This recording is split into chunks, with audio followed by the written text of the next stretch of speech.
বলেছিলাম না মুর্শিদাবাদ নামটাকে ব্র্যান্ড বানিয়ে ছাড়বো। হ্যাঁ হ্যাঁ, মুর্শিদাবাদটা তো তুই ব্র্যান্ড বানানি। সত্যি বলছি, আজ যদি নবাবরা বেঁচে থাকতো, তোর ব্যাটা পেছন দিয়ে ভরে র্যানটা যে কোন দিকে বার করে নিত তো বুঝতেই পারতি না, ব্র্যান্ড হয়ে যেতিস। শোন, তোর লাগে একটা শায়েরি আছে, শালা চুল তো নয় যেমন সরের ঝাঁটা, চুল তো নয় যেমন সরের ঝাঁটা, আর তুই তো শালা মানুষ নয়, তুই তো আজ তো একটা পাঁট। বীরভূমে আমার বাড়ি, বীরভূমে আমি থাকি। তোমরা বর্ধমানের নাম শুনেছো? মুর্শিদাবাদের ছেলে মানে এক একটা আগুন। মুর্শিদাবাদ বর্ধমান জেলায় জেলায় বাজছে এখন ছাপড়িদের দল, এদের পেছনে মাস্টার সাহেব ছাড়া কে দিবে বল। তো চলে এসেছি বন্ধুরা আর এক ভিডিওতে, তো দেখতে থাকুন ভিডিওটা কন্টিনিউ আর সিন দিস। মুর্শিদাবাদ নামটাকে ব্র্যান্ড বানিয়ে ছাড়বো। সরি, মুর্শিদাবাদটাকে তো তুই ব্র্যান্ড বানালি, আর সম্রাট শাহজাহান ঘাস কাটতে এসেছিল ওখানে। বীরভূমে আমার বাড়ি। ওহো, তার মানে তোর বাড়ি বীরভূম, তো হারিয়ে গেছিস নাকি? মাঠে মাঠে ঘুরে বেড়াচ্ছিস, ভিডিওতে নিজের নাম ঠিকানা দিয়ে বেড়াচ্ছিস। বীরভূমে তোর বাড়ি? বর্ধমান জেলার ছেলে। ও, তুই বর্ধমান জেলার ছেলে? ও, আমি বর্ধমান জেলার মেয়ে। না না, এটাই ঠিক। আমার জেলার নাম, আমরা গ্যাং নিয়ে ঘুরি না বড় ভাই, গ্যাং তৈরি করি। বীরভূম জেলার নাম নিয়ে করছে ছাপড়ি গেরে, এরা নাকি গ্যাং বানাইছে, খায় নাকি গুটকা আর বিড়ি, তাই দাঁতগুলো দেখো কালো, পেছনের হাঁড়ি। বর্ধমান জেলার ছেলে মেয়েদের সবাই দেয় টাওয়ার, কারণ তাদের আছে আলাদা লেভেলের পাওয়ার।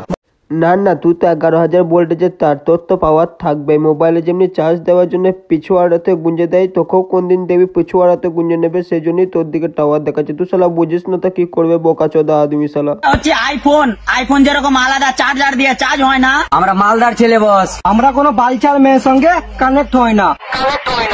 না না, সত্যি তুই আইফোন। তুই যদি আইফোন তাহলে আমার হাতে একটা বালফোন।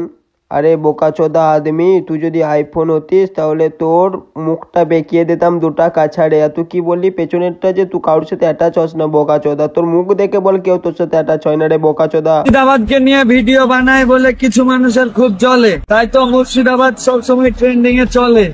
আজ নবাবরা যদি জানতো তোদের মতো কিছু ছাপড়ির কারণে মুর্শিদাবাদ ট্রেন্ডিং এ চলবে, তাহলে জীবনে হাজারদুয়ারি বানায়। তোর নবাব ওপরে থেকে একটা কথাই ভাববে, তোর ভিডিও দেখবে আর যে শালা আজ যদি আমি বেঁচে থাকতাম তোর পিছুয়াটা এত ফুটো করতাম যে ডাক্তারও ভয় খেয়ে যেত। সেলাই করতে করতে ভাবতে এখনো কতগুলা দরজা আছে, শালা হাজারদুয়ারির মতো 2000টা দরজা করে দিত তোর পিছুয়াটাতে। মুর্শিদাবাদ কেন রোস্ট করিস না, নাহলে এই কামাটা দেখছিস তো? হ্যাঁ হ্যাঁ, সেটাই দেখছি, তোর পেছুয়ারা সাইজেই বটে। শালা পোঁদে বারুদ লাগিয়ে কামানে ভরে দেবো, আগুনটা ধরিয়ে দেবো, সোজা যেয়ে পড়বি মির্জাপুরের কোলে। কামান দেখছিস তো বোকাচোদা আদমি। আইফোনের মতো আইফোন যেমন তেমন অ্যাপ সাপোর্ট করে না, যেমন আমরা মুর্শিদাবাদের ছেলে ফালতু ফালতু মেয়েকে পাত্তা দিই না। ওহো, তোরা তো আইফোনের মতো, তোরা তো যেমন তেমন অ্যাপ সাপোর্ট লিস না। আরে ভাই, তোদেরকে মুর্শিদাবাদ কি করে সাপোর্ট নিল সেটাই তো আমি ভাবছি না। মুর্শিদাবাদ তো ট্রেন্ডিং এ চলে, মুর্শিদাবাদ নাকি এই ওই, তা তোরা কি করে মুর্শিদাবাদের সাপোর্ট নিলি, এই ছাপড়ির দল?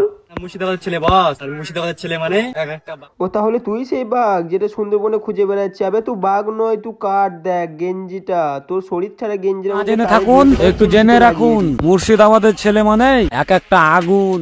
তাই তো, আমি তো সত্যিই জানতাম না মুর্শিদাবাদের ছেলে মানে আগুন। তাই টেনাকাটির দাম বাড়ছে না, 1 টাকায় রয়ে গেল। আজ তোর একটা ভিডিও পেয়েছি দেখ। ভাই প্রবাসে যেতেই হবে। ও, টেনাকাটির ঠোল, তুই প্রবাস চলে যাচ্ছিস? যা, তুই চেন্নাইয়ে গিয়ে ওই টেনাকাটির ঠোলই বিক্রি কর। প্রবাস কলকাতা, বীরভূম, বাঁকুড়া, বর্ধমান, তোমরা এবার থামো। আমি যখন শুরু করেছি আমি শেষ করব। আরে সবাই সব চাপড়িকে ছাড়ো আর এই চাপড়িকেই ধরো। এই বানিয়েছে মুর্শিদাবাদকে ট্রেন্ডিং, আর এই তৈরি করেছে জেলা জেলার বিবাদ। তো শালা তুই কি করে তৈরি করলি? তুই তো দেখতে ব্যাটারির মতো, তুই তো রিমোটের মধ্যে ঢুকে যাবি, এত মুর্শিদাবাদকে ট্রেন্ডিং বানিয়ে দিলি। সম্রাটরা কি এখানে ঘাস কাটতো সকাল বিকাল দুবেলা করে?